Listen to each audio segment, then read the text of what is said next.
যে আন্দোলন করতে গিয়ে আমাদের নেতারা কারাগারে গেলেন, লক্ষ লক্ষ কোটি মামলা ছিল, বন্ধুত্ব বর্ণ করল, হাত গেল, পা গেল, চোখ নেই, বাড়ি নেই, ঘর নেই, পুরে মাছ করে নিয়ে গেছে।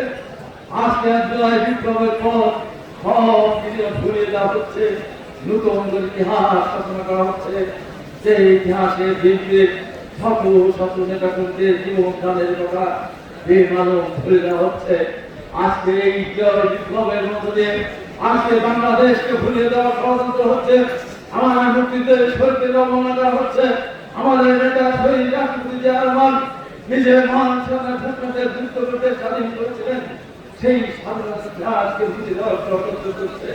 আমাদের এত রক্তদান, এত রক্তদান, এত কষ্ট সব কিছু পিছনে ফেলে আজকে নতুন করে বাংলাদেশ স্বপ্ন করছে, যে স্বপ্ন উন্নয়ন করার চেষ্টা করছে।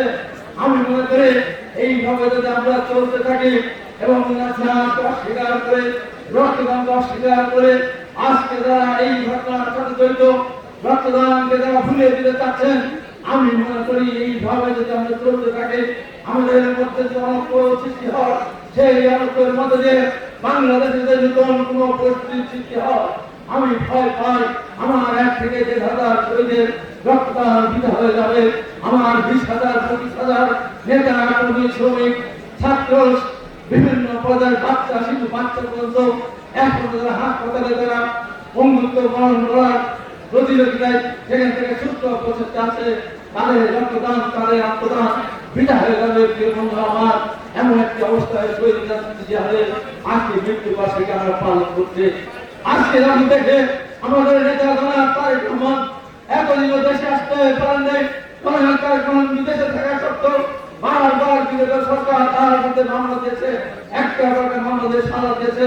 আমাদের নেতৃত্ব বেগম খালেদা থেকে অন্যায় ভাবে সাজাকে কারাগারে পাঠিয়েছিল, বিদেশের চিকিৎসা করতে দেয় নাই।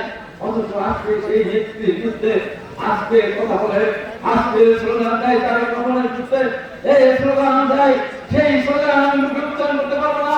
আমাদের রাষ্ট্রপতি জিয়া রহমানের বিরুদ্ধে যে কুৎসারণা করা হচ্ছে, যে ভাষায় কথা বলা হচ্ছে, সে ভাষায় বিএনপি নেতাকর্মীদের কিভাবে সহ্য করে আমি জানি না।